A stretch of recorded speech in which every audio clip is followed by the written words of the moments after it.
Welcome, everybody, to the Redzone Report, Buffalo Bills postgame show on the Built-in Buffalo YouTube network, brought to you by PLB Sports and Entertainment, the makers of Josh's Jacks, the Diggs 14 line of hot sauces, and the Josh Allen JA 17 line of coffee.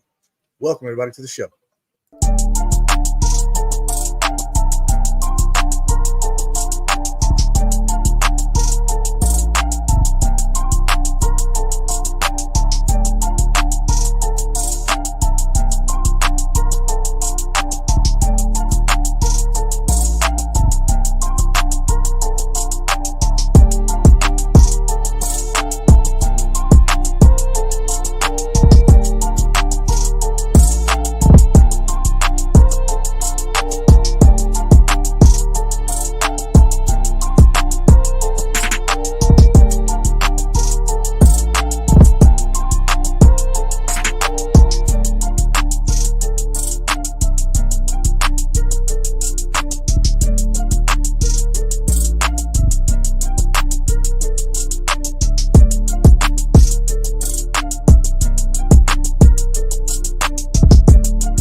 Welcome back to the Redzone Report. It's your man Izzy, and I am joined today, as usual, by my co-host on the Built-in Buffalo postgame show, co-founder of the Built-in Buffalo network, the one and only Akeem Richens.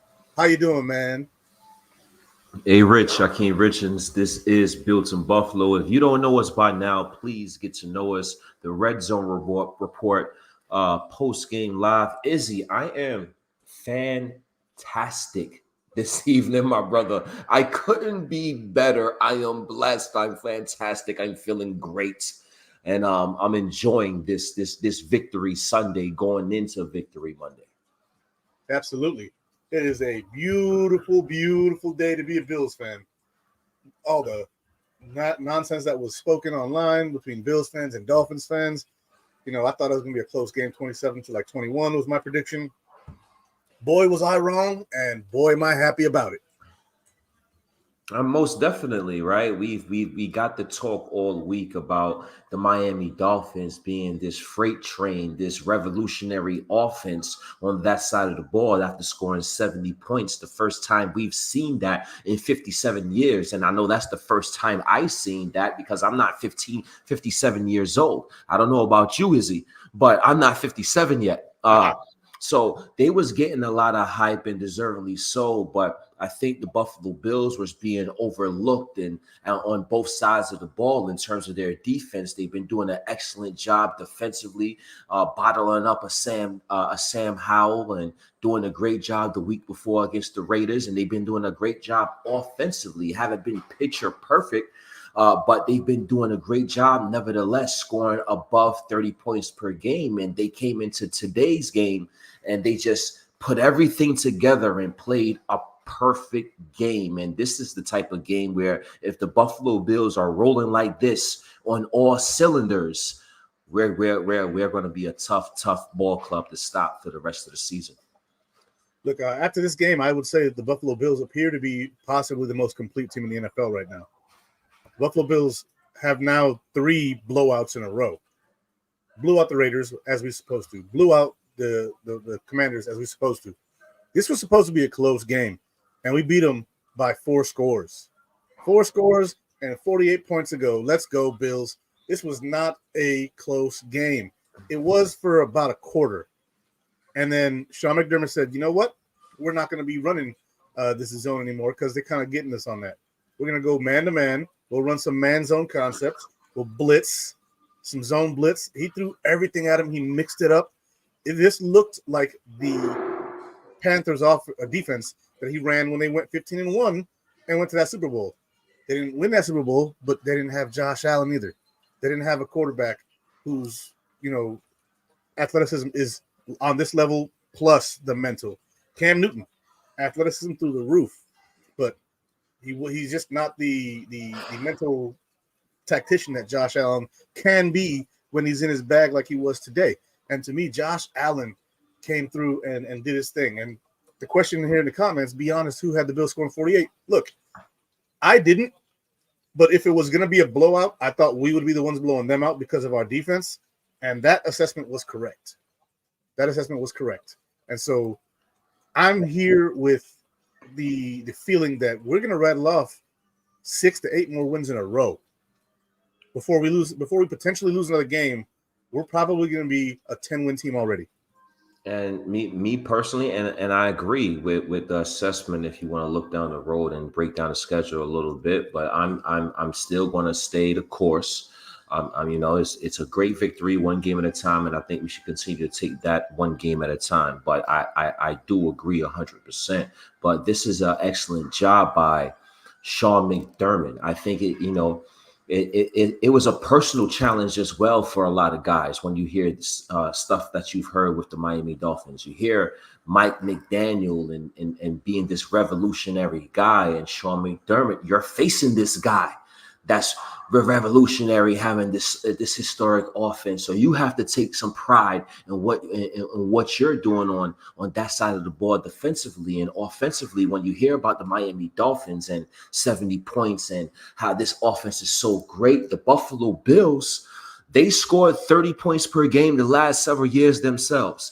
They're a pretty explosive offense themselves. So when they're hearing about another team being this great offense, that's a personal challenge for the Buffalo Bills offense as well. And that challenge was accepted today. And I think they just played a great complementary football in all phases of the game. And Sean McDermott proves why he is that experienced defensive coordinator that the game didn't pass him by. He's been around a long time, but he understands that the game of football is modernized and is changing, forever changing. And has the defense that is welcome to that change. And we got to salute Sean McDermott in his performance today as a defensive play caller. Yeah, and a big part of that too, not just as defensive coordinator, but also as head coach, allowing his offensive coordinator to cook up the schemes to destroy these defenses, because we've been doing it different ways. Like when we beat the Raiders, Josh Allen was a sub 300-yard quarterback, but he threw 3 touchdown passes. Then against the Commanders, we still put up 37. Josh only had 1 touchdown pass in that game, and then he had 1 rushing. This week, Josh throws 4 touchdowns, runs 1 in, passer rating of 158.3. He had a perfect passer rating for the second time in his career. And then just takes everything that they give him. He was over 300 yards again, but he wasn't trying to, force the ball in the triple coverage. He got out of his Brett Favre bag and decided to go more of a Brady-ish bag. I'm going to look over here. Guess what? I'm really going over there to Gabe Davis. There were times where he got in the Ben Roethlisberger bag, where you think you got me for the sack. Guess what? I'm pulling up and I'm launching this thing right down the middle of Stephon Diggs for the touchdowns. He can emulate so many quarterbacks. Like there are certain plays where he looks like this guy and he looks like that guy. And the offense is really looking like Play-Doh. They can just shape it into whatever they want for this week. And then next week is a different game. We can shape it again. So you can't get a beat on this offense. You can't. 1 week we'll run 12 personnel the whole game. The next week we'll run more 11 personnel. It's becoming like a real true hybridized offense. And I'm liking what I see. And for them to have the ability to do that, we've been talking about, well, did the Buffalo Bills get better? All these teams around Buffalo got better. The Jets and the Dolphins and the Chargers and all these teams are supposed to get so much better, and the Buffalo Bills stayed the same, or if they got better, it's not noticeable, right? But as we see through the first 3 or 4 games, that the way the Buffalo Bills perform and the way they played the brand of football this year, they did indeed get better, like you just alluded to. We can go 3 receivers and line up 4 receivers and line up 5 receivers, or we could go 2 tight ends, and we can run a physical style and physical brand of football with Latavius Murray and Damian Harris. The physicality of this Buffalo Bills team is more apparent than years past. And I think the style that they're able to play and the offensive line is getting a push, and they're not getting the credit they deserve. We like to harp on the offensive line when they having their struggles. Well, the last couple of games, the offensive line has gotten pushed, and I think they've done a tremendous job in protecting Josh Allen and creating running lanes for the running backs and being able to apply that physical style of nature that I haven't seen in years past. And it's very impressive, to say the least, to do what we did to the Miami Dolphins, knowing and seeing what they did last week against an NFL opponent. Yeah, and you wrote a good point about the offensive line, which I was bringing up, in the offseason before the season started, which is, ditching Roger Saffold and grabbing Connor McGovern was addition by subtraction. And then you added again on top of that. Like, if we had Ike Blocker instead of Saffold, I'd be more comfortable than I was last year. But now we have Connor McGovern, who's out there balling out, and he's run blocking better than he ever did in Dallas, which tells me that Aaron Kromer is able to bring that out of him. Then, because the offensive line is playing so much better, we can run the ball, like you said, but Josh has also got time and protection. He's not worried about a blitzer or pressure coming from both sides now. Now he's like, oh, shoot, okay, Spencer missed that one, or Dalton didn't get the chip I needed, but I'm good on the left, so I can roll that way. The offensive line really deserves a lot of credit, and, Brandon Beane and Aaron Kromer really deserve, their credit for the coaching and the acquisitions. And it's like, it's the multitude of ways I'm gonna get back to that is so impressive. It's just like James Cook is out there. It's like, okay, this guy, he showed his explosiveness on that play to Josh Allen, that big 48-yard play, Josh Allen and James Cook. He showed his speed. He showed his explosiveness. Then you bring in like a guy like Latavius Murray who could just wear on a defensive front seven and just wear on his opponents with his physicality and his style and nature.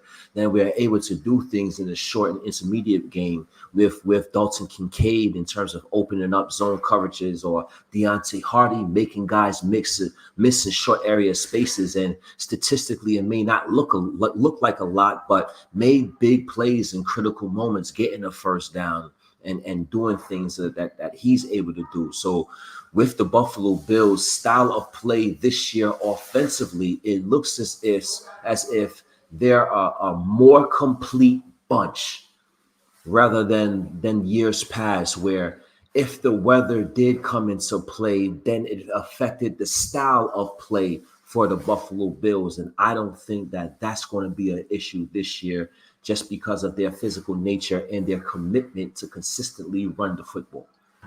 Yeah. Yeah, and here's another one right here. Cyrus Torrence, who I didn't mention because we were solid at right guard last year. But then we draft this rookie, and he's better than solid. He is outstanding. Cyrus Torrence. That right there, that the 2 additions at guard and having the depth that we got. Just Buffalo Bills. Love it. Love it, love it, love it. I'm so happy that they made those adjustments. And people saying the Bills didn't get better is nonsense. It's complete nonsense. The offensive line is better. The running back room is better. The tight end room is better.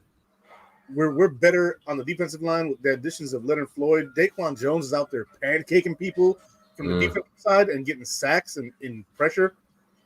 El Bernard taking over for Tremaine Edmonds, being a better scheme fit. I don't know if he's a better linebacker, honestly. And Tremaine looks like he's struggling in Chicago, but who's not? But he clearly fared better here in Buffalo than he is in Chicago. Good for him getting his bag. El Bernard, the ability to benefit off of having Matt Milano there. The difference is the splash plays with those 2 guys. You look at Tremaine, not a lot of splash plays. He was steady Eddie. Terrell Bernard's got the ability to make plays, and he's going out there doing it. And he knows that his guy on his side, Matt Milano, has got his back.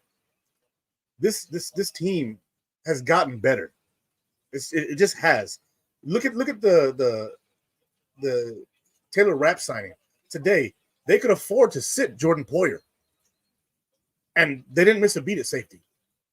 I was super impressed with how they went through the offseason.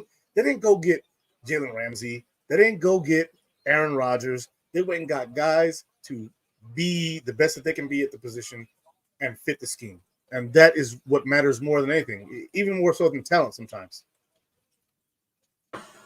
Now I'm starting to think, well, if Sean McDermott was calling plays this whole entire time, could the results be different for Buffalo? Could, in fact, there be a Super Bowl championship in Buffalo? But I'm gonna leave that for a different discussion. The way Sean McDermott is calling plays, because everybody is playing well.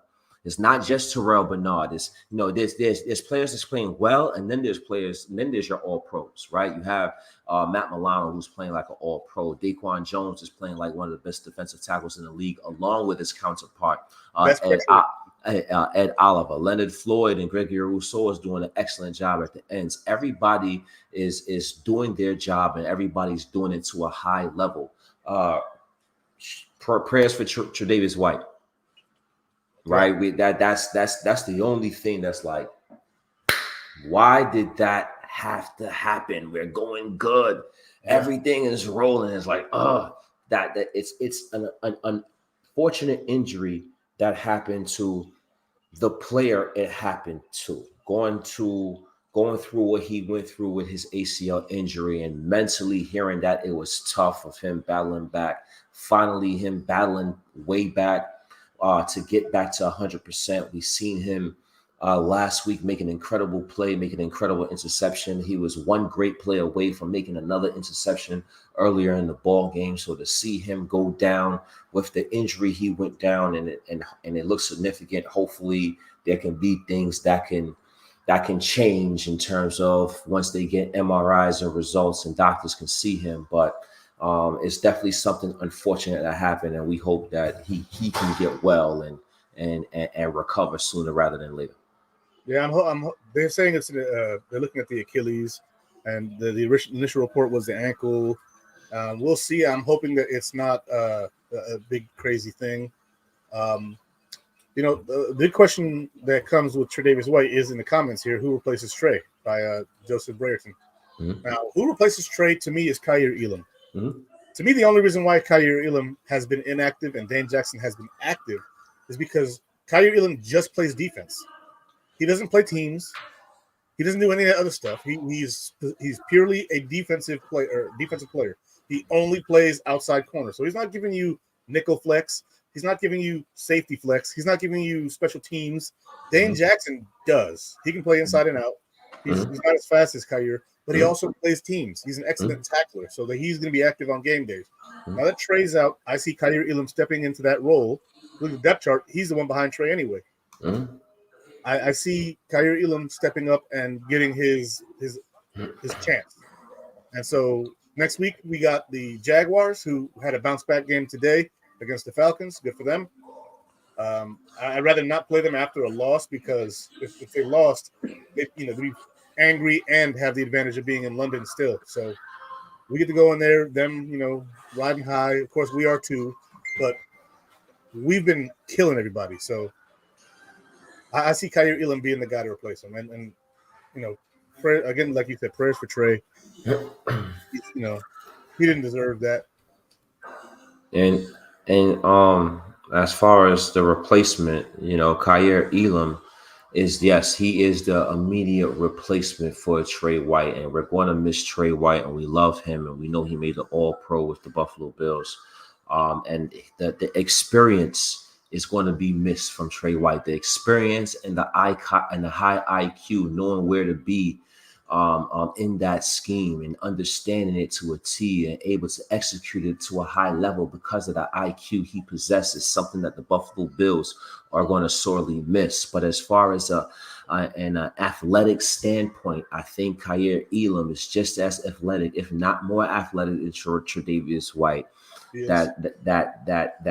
That can stand up to the challenge, and he's going to have maybe more bumps in the road as a cornerback, but I think his overall ceiling is higher than Tre'Davious White at their points of their careers right now. So we're definitely going to see basically a 1-for-1 if, God forbid, Tre'Davious White did suffer a significant injury with him out and Kaiir Elam in. And another major difference is when Tre'Davious White got hurt last year, it was Thanksgiving. It was a lot later in the year where the Buffalo Bills was more strapped in terms of making an improvement to the team if they wanted to make an improvement to the team because it being Thanksgiving and trade deadline or what have you.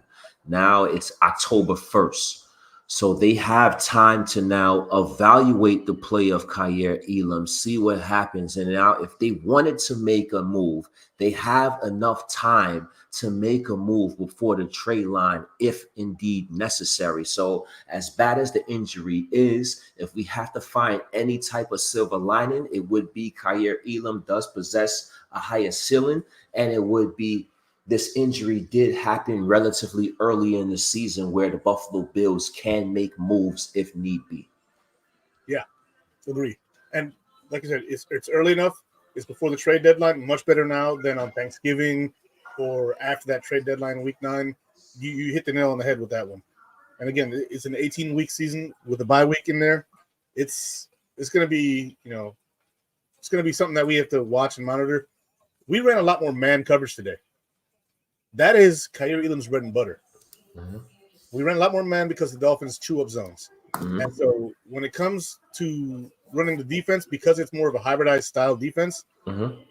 Kaiir Elam can play pretty well. I'm actually looking forward to seeing Kaiir, even though that comes at the cost of Tre'Davious White. So right. And the family. Yeah, most definitely, and we hate to say it, we hate that it's the person that it happened to, but the saying in football, next man up, and that's definitely indeed Kaiir Elam. Indeed, yeah. And shout out to my brother here in the comments. Love you, bro. Thanks for supporting the show. Let's see. How about that ass whooping? How about it? Again, the Dolphins fans were swearing. I don't know if you guys watched the AFC's roundtable. Dan Mitchell is my buddy. We literally have gotten together, met up in person. I intend to see him again this year. And then the guys, I got respect for those guys. TD Finns talking all that junk. I think I seen tidbits of that. Yep. Yesterday, I jumped on their show last second. They hit me up. Hey, we need a guy. All right, I got you. They were like 70-20, 70-20 again. We're going to do it to y'all too. I was like, you guys have no idea the buzzsaw that y'all about to run into. Right. Like, you have no idea the defense that's ranked number 2 in the NFL. And after this whooping, we should be ranked number 1. But, the Niners are playing the Cardinals, who are giving them a game. But, we played the Dolphins, who have a more impactful offense. But this defense, by the end of the year, don't be surprised if this defense is number 1 overall defense, because it is playing lights out.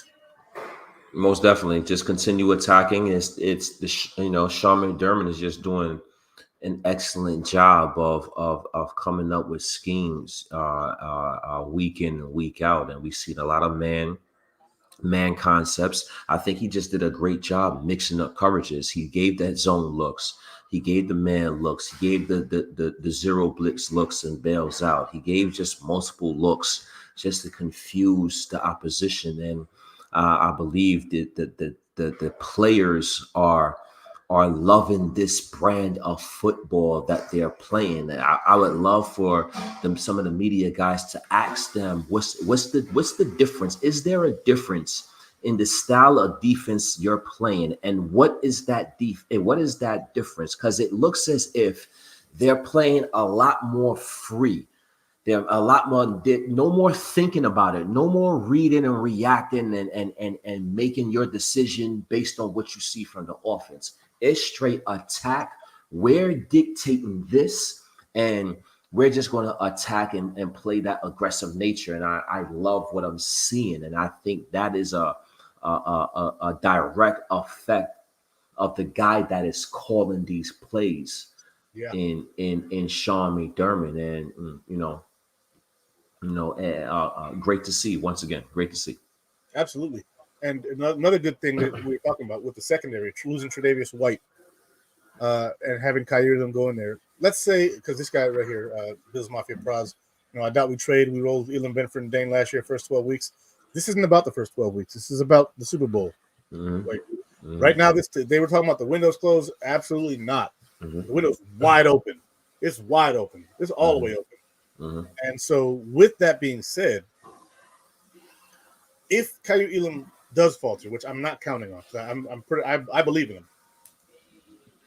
You want to have the opportunity to see him first and then make a decision about week 9. Now, when it comes down to it, the front 6, because let's be honest, we run a 4-2-5 here. Right? It's a 4-3 in theory only. It's a 4-2-5. The front 6 are making the job of the secondary that much easier. It's not hard to be a cornerback in this defense. I don't really know if we would even trade, even though, maybe just roll with Dane and Benford if Kyrie sticks to join up. But I don't see that happening. I don't see it happening. Not at all. And Teron Johnson is just, he's one of those other guys that I think it's the fact that he plays the slot nickel cornerback position, and the overall talk about the position doesn't get enough, what's the word I'm looking for? Enough praise. The nickel cornerback position is a very difficult position to play in the NFL. You don't have that out of bounds as your friend like the boundary corners. You have to play the inside and you have to play the outside. And Teron Johnson is doing both, and we're asking him to play 100% of the snaps. So yes, while you're a nickel corner, get ready. You're gonna be a weak side or a strong side linebacker, depending on the play as well. You're gonna be filling gaps and have to make plays in the hole when your middle linebacker fills. You're gonna have to be the guy behind your middle linebacker to fill and make that play. So the physicality he brings from the nickel cornerback position, being able to play the box and to be able to play safeties and linebackers and slot corners, because we know guys like Devontae Adams and Jamar Chase and the better receivers love to play the slot, and we know the Buffalo Bills, they don't follow their players. So Teron Johnson is always lined up in situations where he has to play elite level football each and every play, and he does so each and every play. And Teron Johnson doesn't get talked about as being one of the best, if not the best, slot cornerback in this NFL today. Agreed. And the thing about Teron Johnson is that, he basically is an underside, weak side linebacker. And another misconception that we have is that Matt Milano plays the will. He doesn't play the will. He plays the Sam. He plays the strong side linebacker, basically. The side without the tight end is your weak side linebacker. That's where you see Teron every time. And so when it boils down to is Matt Milano and Terrell Bernard, just like Matt Milano and Tremaine Edmonds did, they would flip-flop roles at times. You would see Milano in the middle sometimes with Edmonds on the outside, and this year, no different. If there's somebody that is going to be benefit the Bills to have Terrell Bernard on the outside, they're not afraid to switch those spots. And he's definitely not the only one out there calling out the offense. You see Micah Hyde and Jordan Poyer coming down. Hey, they're doing this. Hey, this guy's doing that. You'll see Matt Milano. Hey, whoa, I see this. They're all communicating. All that the green dot really means in this defense is you're the guy who gets the defensive play call. You communicate the defensive play call, and then everybody behind the line is calling out what they see. The communication in this defense is beautiful. It is a beautiful thing to watch. I'm very impressed by the way that they've been coached up to be able to identify and describe to each other what they're seeing and be able to check into whatever new coverage they have to do. Yeah, I agree 100%. The way they're devising and scheming up their game plan is from week in to week out is definitely impressive. And as impressive this is, we're going to be the talk of the town this week. The Buffalo Bills are going to be the talk of the town, just like the Miami Dolphins are the talk of the town last week. So just like the Miami Dolphins, the talk is going to be a little off this week. We're going to have to do what we have to do and understand that this was just one game. We played a great game, and we're going to get praised throughout the whole week. But when next week comes and we play in London against the Jacksonville Jaguars, we got to come out again and take care of business. And one guy that we have to really talk about a little bit and give his flowers is Ken Dorsey. Ken Dorsey, I think, I'm thinking about other games he's called. I can't think of a more masterful game that Ken Dorsey has called. We're talking about a guy that he stayed consistent with the run. You saw Latavius Murray early as opposed to Damian Harris. I like that touch that he brung in Latavius Murray. He brung in Sherfield. He wasn't predictable when he brought these guys in. There was times where Diggs was out. He brought in Sherfield and Gabriel Davis, and he brought in guys that would make it look like, okay, with this personnel, Latavius Murray in the backfield, it should be a run, but he ran play action out of it and got Gabriel Davis a touchdown. He lined up Stephon Diggs in the backfield a couple of plays for decoration to get a first down to the running backs. Ken Dorsey called a masterful game today when everybody was talking about how revolutionary Mike McDaniel and that Miami Dolphins offense was. Ken Dorsey called a masterful game in his own right, and that man, he deserves all the praise in the world, man. Ken Dorsey, excellent performance by him today. Yeah, man. And look, to me, this doesn't just show how really awesome the Bills' offense is, but to me, it also shows how bad the Dolphins' defense is. Like, we put up 38 on the Raiders. We put up 37 on the Commanders. We put up 48 on the Dolphins. The Commanders slowed Josh down. He had one passing touchdown last week and an interception. The Dolphins were not close to the Commanders' defense. It wasn't close. That defense has been exposed, and they were in the bottom 10. They were 10th from the bottom, literally, this week. What's their defensive going to be ranked next week? What is their defensive ranking going to be next week? 28th? 30th? Their defense is not good. It's not. They have some stars here and there. Van Ginkel's pretty good here at times. Christian Wilkins is good here at times. Xavier Howard is a shell of his former self. Mm-hmm. Their best defensive player, number 8 is safety. Mm-hmm. Number 8 is safety. He's their best defensive player. Mm-hmm. And Dawson Knox did some work to him today, didn't he? Then Dawson Knox, get off me. I loved it. Punk ass, get off me. Mm-hmm. If Dawson would have got that ball a little earlier and seen him sooner, he might have did him like he did the Bengals that one year.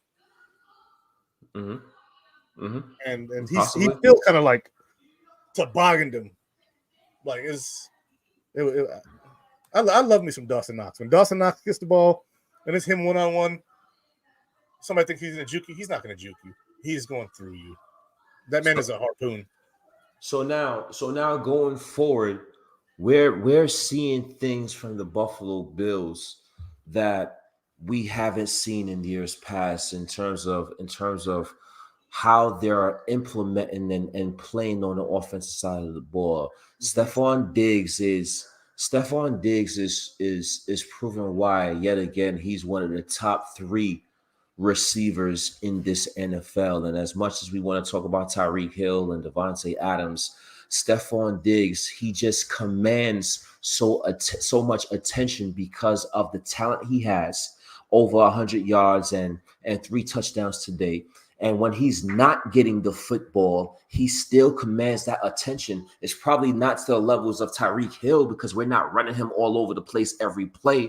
But you better believe the defensive coaches and defensive players are cognizant to where Stephon Diggs is each and every play. And that opens up so much other things for a guy like Gabe Davis, a guy like Trent Sherfield and Deontay Hardy to make plays. And when you implement the play action pass, we see how successful the Buffalo Bills are now running the ball, and you implement the play action pass, it just opens up so much things for the Josh Allen and the Buffalo Bills offense. This is why you're seeing Josh Allen having 84% completion percentage games and 75% completion percentage games, because they are able to open things up where it makes things easier and less stressful for Josh Allen. And we all spoke about how much pressure Josh Allen has to make a play each and every play. Well, this year, he has guys around him that's taking off the pressure. Well, guess what? We don't have to run a quarterback sneak as much. We got Damian Harris in the backfield that can take this play for a touchdown. We got Latavius Murray that can take this for a touchdown. We got so much other things. We are a lot better blocking at the receiver position with the Trent Sherfield and with Gabe Davis. So it's a lot of different things the Buffalo Bills can do this year offensively that they wasn't able to do in the years past. And that is a big way the Buffalo Bills got better. Very, very much so. And one thing we can attribute it to is the maturation of Josh Allen. Josh Allen becoming a more mature passer. Week 1, he went out there, thought he was going to just sling the rock all over the field, and somehow do that to the Jets defense, which is an exceptional defense. As a whole team, they're not good, but as a defense, you can't do that. And we gave him the win because of that. Mm-hmm. The last 3 weeks, Josh has played the most mature football I have seen from a Bills quarterback since, I don't know, freaking Trent Edwards before he had the concussion. It's been crazy. And then my man Roy says, the production of Hardy, Sherfield, and Shakir has been pretty lackluster. There's a reason for that, and that reason is Dalton Kincaid and 12 personnel. We have not been running 3 wide receivers nearly as much as we have the years past. And I'm thinking that people have said this before, and I kind of paid it no mind, but this is kind of what the Bills wanted to do last year anyway. It's why we brought in O.J. Howard. It's why we went after he's an announcer now, blonde-haired, Greg Olsen. The reason why we went after these other tight ends and we got O.J. Howard, we're disappointed in him and let him go and then just rolled with what we had because we didn't have the second tight end to do it. And now we do. Now they're running way more 12 personnel. They're running 13 personnel. And so with that being said, those 3rd, 4th, and 5th string receivers, they're not going to get as much play. But there were definitely downs where you saw Davis come off the field. And there were plays where you see Diggs come off the field. Like Davis' touchdown, Diggs wasn't on the field. Davis was the number 1 receiver on that play. And he got wide open. And they've been lackluster, but to have them as the option to go to just in case is something that I don't think that the Bills have had. Sherfield has he's been putting up some blanks to start the season, but now he's slowly starting to become integrated within this offense. This week's game, it was the Miami Dolphins, so he had some more catches, and I think he's starting to get comfortable within the offense. And these guys will have to start understanding that when they get the opportunities that they get, they're going to have to maximize those opportunities because we see how the Buffalo Bills like to play their defensive line in terms of being rotational. Right? We see the Bills D-line is always a rotation. You want to keep fresh guys in. It seems as if the Buffalo Bills, beyond Stephon Diggs and some obvious, right? It seems like the Buffalo Bills like to keep that rotation on offense as well, where you see James Cook for a series and you come and see a Damian Harris and you see a Latavius Murray and you see sprinkles of Sherfield and Shakir catching touchdowns, right? I think he had a play earlier today that would have been an incredible play from Khalil Shakir that he didn't make. But everything is not going to be perfect, but the Buffalo Bills do have a lot of options to go to on the offensive side of the ball. I'm not comfortable with our kick and punt return yet. I'm not a fan of Shakir yet running, on the special teams, running stuff back. I'm not saying he's bad, but I still think the Buffalo Bills can find improvements as the season goes along. Yeah, agreed. And look, this Bills team is gonna do what they do, right? They're rolling. They're on all cylinders. Our defensive line, no complaints. Our linebackers, no complaints. Our secondary, no complaints. Offensive line, no complaints. And Spencer Brown was a big complaint week 1. Has not been since. Running backs, no complaints. Wide receivers, no complaints. Quarterback had some complaints early. No I got none complaints now. since. None. Play calling on offense was a huge thing people were worried about. Who's worried about that now? None. I'm not. Defensive play calling. I'm not. I feel more relaxed now in this Buffalo Bills team than I have since McDermott's been here. And I've been confident. Mm-hmm. I'm beyond confident at this point. Mm-hmm. I'm past confidence to the point where it's like, all right, we play. All right. I'm just Mm-hmm. gonna sit back and enjoy it. I'm gonna break it down. I don't have to sit here and cherry pick nonsense and complain about it later. No. We're probably gonna win this game every game the rest of this year. And it's definitely a long season. It's definitely a long season, and I'm still going to take the mentality of one play, one game at a time. But when you take a minute to really look at what's going on, it's like, okay, the Miami Dolphins is one game. They're still going to be there. Yeah. 48-20 is, convincing victory. We dominated. We're going to have to face them again. And who knows? We played them last year in the playoffs. Who knows what may be around the corner this year, right? But having an impressive victory against the Miami Dolphins, and now the Jets having Aaron Rodgers go down, they're not the same. And the Cincinnati Bengals, they don't look the same right now. And Kansas City Chiefs don't look the same. And the Chargers being the Chargers. Right now, it's a long way to go. But the Buffalo Bills are in good shape if they continue to play sound fundamental football. Agreed. And right now, from where I'm sitting, there's not a team out there that we can't crush. And this is the most confident I felt in this team since McDermott's been here. Every level of the team is playing well. So, like, people can come at me and say you're going to lose this week or whatever. Like, I'm not even going to get on too big of a tangent about beating the Dolphins. I will have my say on the AFC East Roundtable on Wednesday when I jump in their question section, because I'm not going to be asking any questions. I'm just going to be telling TD I told you so, and it is what it is.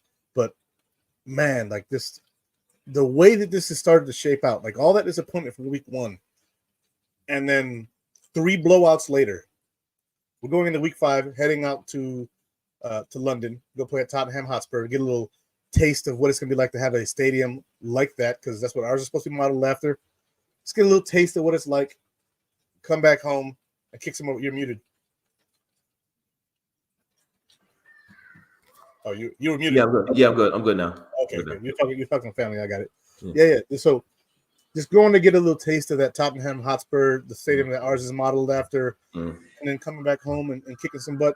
To me, this is just the start, and obviously that's the case. It's we're for a wild ride. After that, after the Jaguars, we got the Giants, not scared. Patriots, not scared. Buccaneers, no. The Bengals got destroyed today by the Titans. The Broncos, what a joke. The Jets, we're not doing that again. First real test we have from this point forward is the Eagles. And I'm honestly not that impressed by them either. If we're going to win a Super Bowl within this whole time, people have been saying the best bet was that year where the 13-second year, where if we beat the Chiefs, we likely beat the Bengals, go to Super Bowl, and beat the Rams.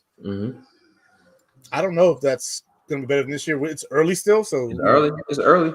Things happen, and teams get hot. Things change. And teams get cold. But I don't see a lot that's going to scare me. I just don't. Yeah. And I'm fine. Like next week, I'll go to church. I'll come home halftime, and hopefully the Bills are beating the brakes out the Jaguars, and then I won't miss another game because of church this whole year. So. Yeah, I mean, incredible performance today by the Buffalo Bills.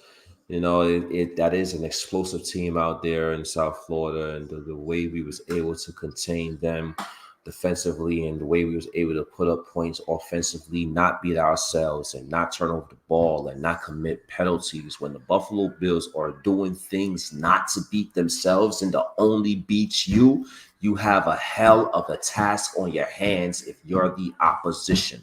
And right now, the Buffalo Bills are rolling on all cylinders, but we have to keep that going. It was similar last year. We was rolling on all cylinders, and then we hit a lull against the Green Bay Packers. Even when we won that game, We turned the ball over a couple times and we wasn't right after that. We couldn't get right after that. So we have to take the success. We have to love and take heed to it, but we have to understand that we have to be consistently successful and keep this train going for the rest of the season into wild card weekend, divisional round, and AFC championships in the Super Bowl. So great victory.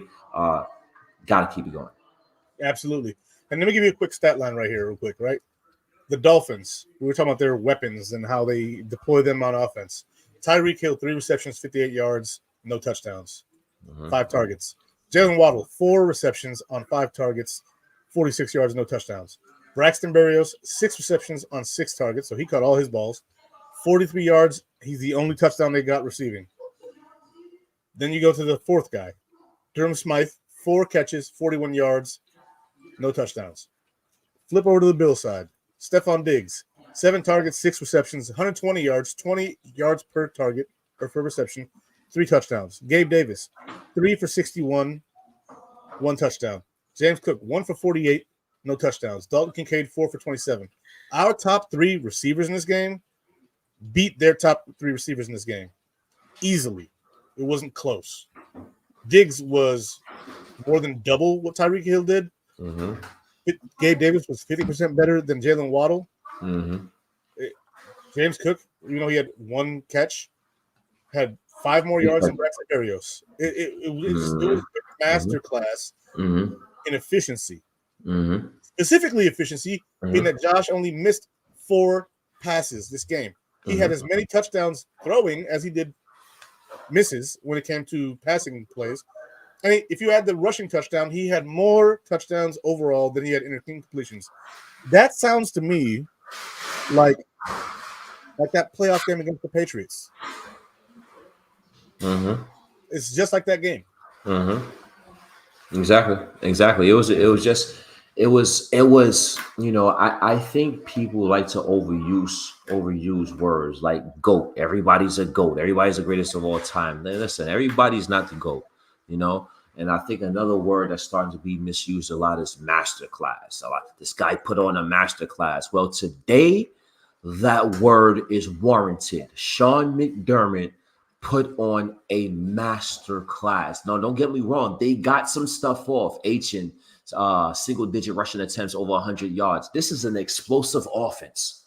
Okay, he needs to be the running back 1. Yeah, well, most definitely. They need to stop playing with that boy. Most definitely, right there. He's the RB1. Most definitely.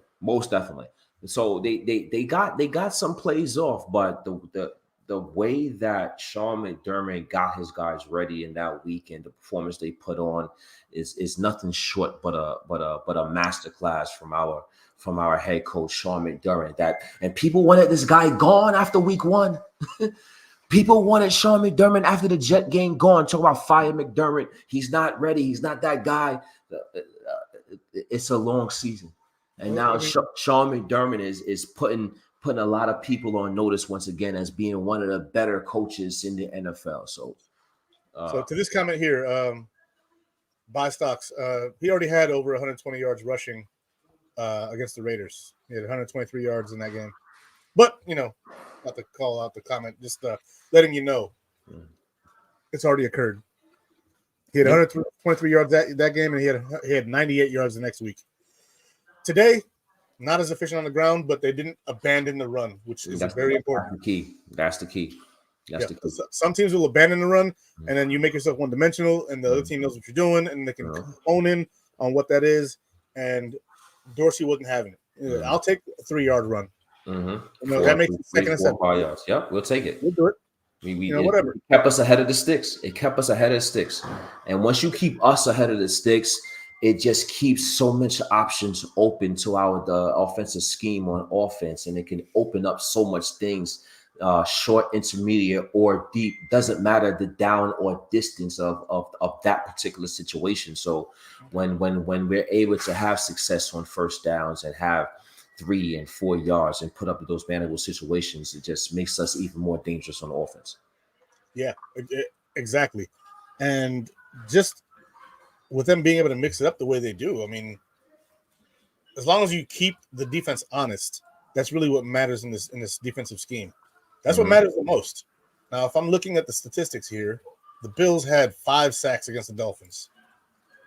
How many did the Dolphins allow before this game? Was it 1? So we got sacked once last 3 games. He times that by 6 now.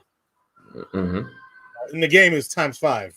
But if you add it all up, he now has 6 times the amount of sacks that he had coming into this game because he now has 6 on the season. The Bills' defense is not out here to play games. And a lot of what happened was because of the way that we played defense to mix things up. I'm actually kind of flabbergasted and impressed by the way it went down because I didn't see it going exactly like this. But man, I'm not complaining. Not at all. Not at all. Just an impressive performance. There's not. I can say that as many times as I want until I'm blue in the face, and I do want to keep saying it. But I mean, I think we're probably over that part. But here's the one thing I wanted to introduce this week, unless you have something else. No, go ahead. So show's almost over. We've been in here for 50 minutes, going on 51. And this week, there's a lot of this to go around, right? There's a lot of this to go around because the last few weeks, this team's just been cooking on all cylinders. Offense, defense, special teams, everything. And so this week, we have to give it up to these people who are doing their jobs at a high level and allowing the Bills to win the way they're winning. And so today we're going to give out flowers. Now, it's not Valentine's Day. It's October 1st. We are a long way from Valentine's Day. It's been a long time since Valentine's Day. We're about half a year till then. Who to you deserves the flowers today? Give me 3 people, because it's hard to pick one. 3 people that deserve their flowers today. The first person that deserves his flowers is Sean McDermott. Having to come from all week hearing about our offense and what you're going to do and hearing how great it is, revolutionary, even coming from your own mouth to come and have the performance you had as a defensive play caller is impressive. Number 2, Ken Dorsey. Once again, Mike McDaniels being the talk about being the offensive guru, and you're being overlooked, even though you had an offense that's had 30-plus points per game the last year yourself, and you're getting overlooked. And you came out and you had a hell of a performance, putting up 48 points. And number 3, Josh Allen, the obvious, the $250 million quarterback that had the turnovers and got scrutinized against the New York Jets. We wanted to see him play that perfect game, and he literally gave us a perfect game.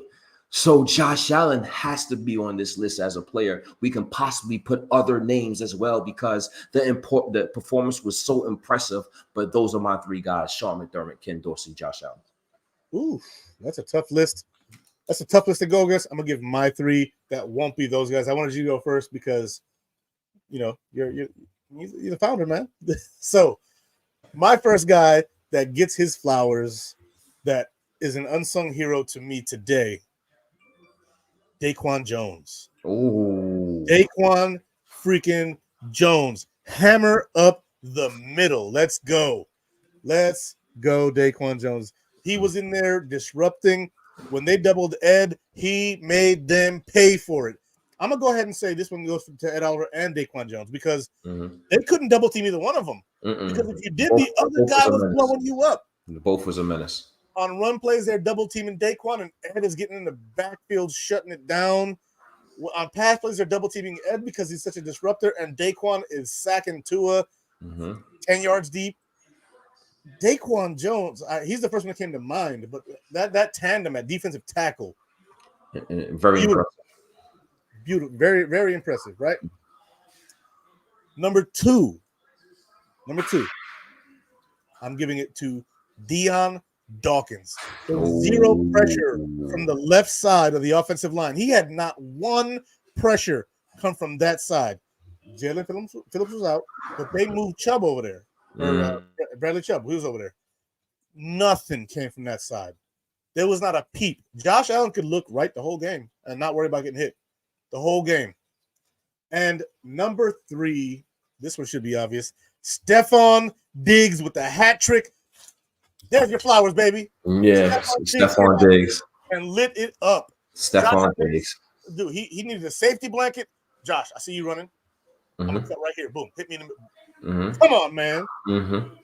He would have had more if he didn't get held and pass interference called on his defender. Those would have been yards counted for him. He would have had a 200-plus yard day.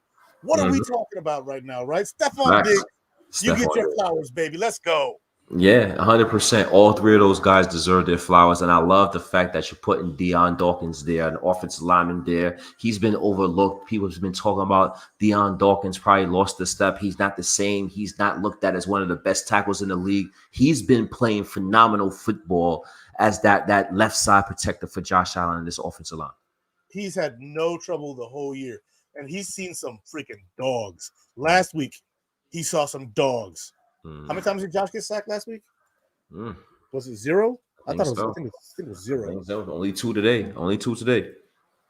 Here's PFF's grades of Deion Dawkins. This is how good this man's been all freaking year, right? I'm on a soapbox right now because I love me some Deion Dawkins. I met his mama a couple years ago when they played the Jets in New Jersey. Nice. I went up there and I watched him, right?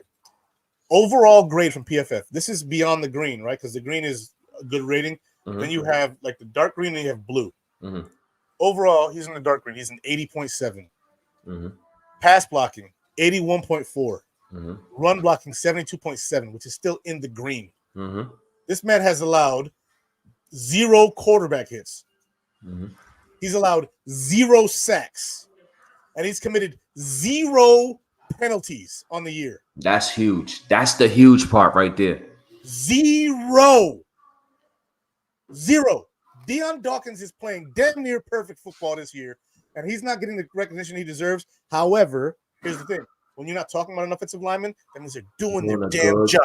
Yep. Yes, sir. Doing their damn thing. 0 penalties, 0 sacks, 0 hits. Deion Dawkins is having a year like Osiris Torrance had a college career. Thus far, yes. Give me some Deion Dawkins. Yes. Excellent job thus far. Excellent overall team performance, offensively, defensively, special teams. We kept them in check. Ever since Gibson from the Jets ran it back, we've done a good job on special teams. Tyron Neal has had a great performance in today's game. He popped and flashed on film a number of times on special teams, and that is the reason why we signed the Tyron Neal to do exactly that, pop out on special teams, and he did so today. Just a complete performance by the Buffalo Bills. Absolutely. I have no complaints about anything other than Trey White getting hurt. God bless him and his family. Outside of that, no complaints.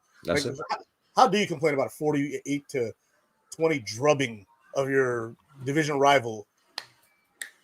Like the touchdowns that they got were because A-Chain's a beast and they're not starting him. And then Braxton Berrios snuck out because no one cares. Outside of that, they did nothing. The big bad Dolphins, the big bad number 1 power ranked team, came to Buffalo and got that ass whooped. Excellent job. Let's keep the ball rolling. That's all I can say. Yes, sir. All right. So you got anything else, man? Nah, man. If you got it.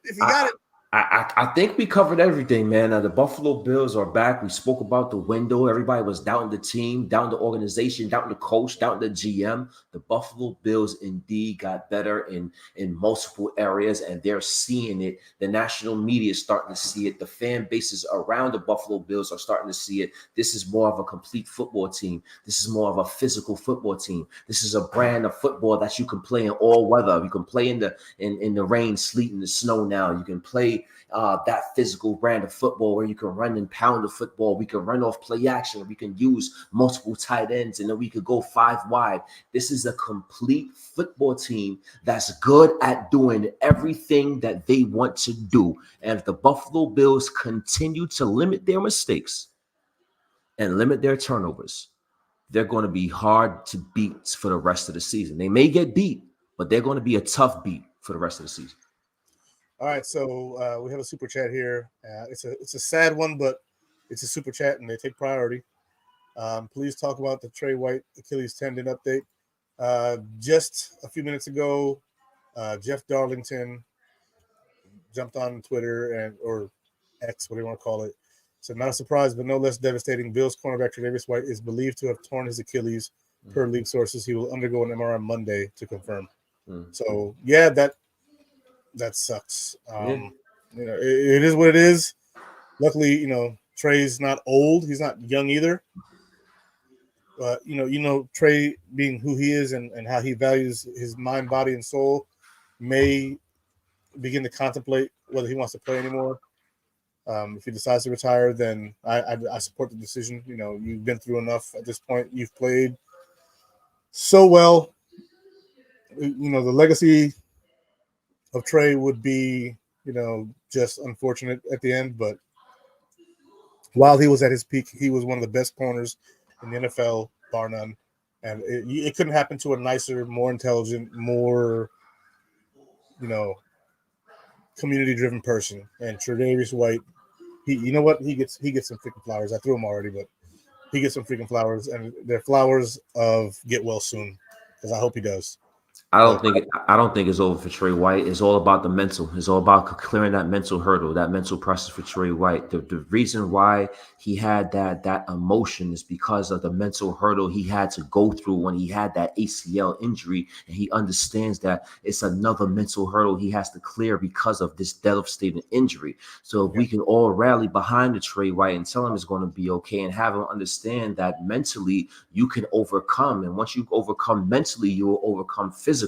And then once he's able to do that, I think Trey White will be better and will be able to come back and play this game again to the level that he's going to play the game again. Who knows? We shall see. The Buffalo Bills definitely have to do their due diligence in terms of upgrading the position if need be, but I'm pretty sure Trey White will have a place on this 53-man roster come the 2024 season.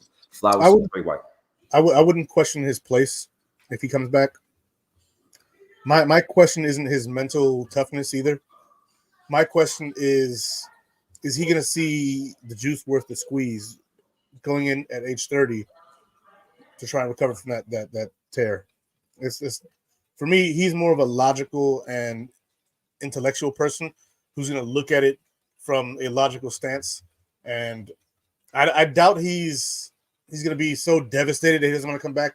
He doesn't seem that person. He's not a person who's mentally weak. He's not a person who can't do it. He might be someone who measures and decides that it's not worth it when it comes down to it. That would be the only reason why he retires to me, or if he decides not to come back. That would be it. Outside of that, if he says, I'm coming back, he's coming back. And he's going to be a beast about it. That's just who he is. And luckily, it's week 4 it happened. It's not Thanksgiving. It's not Thanksgiving. He can get past this and then next year be ready for week 1. If this happened on Thanksgiving again or after that, man, that would. But it's early. Luckily, the timing of it makes it better. Doesn't make it good, but it makes it better. And so I wouldn't presume anything on Tre'Davious White, but I also would not, assume that he's just gonna say, "Yeah, I'll be back." I want to see how he progresses and what his thought process is, because it felt like at times he didn't want to come back after the ACL. And so because of that, I want to make sure. I don't want to make sure of anything because it's not up to me to make sure of anything. I'm just a fan who makes videos on YouTube, loving the team and loving Tre'Davious White. He's one of my favorite players. I got his jersey right there every week. You guys see that. And so it's just unfortunate that happens to such a nice guy. But I don't think any kind of weakness would drive him to no longer go through. He's got no quit in him. The only thing that would make him do that is if he just thought that it might affect the health going forward throughout the rest of his life and his ability to be with his family in the capacity that a father, uncle, grandfather would want to be there. And so you got to weigh life with football, and there's way more to life than just football. Although football is life. I agree 100%, bro. Football is definitely life. Amen. You don't be a Bills fan and don't love football. That's just how it is. But if you got nothing else, man, we can wrap this up and call it a day. Yeah, man. I think we did an excellent job covering the game for the most part. Great win for the Buffalo Bills, man, and we got to keep it going. You did an excellent job, Akeem. And I was just happy to be here with you. All right. So everybody, thank you so much for being here. God bless you. God bless Tre'Davious White. Let's go Bills.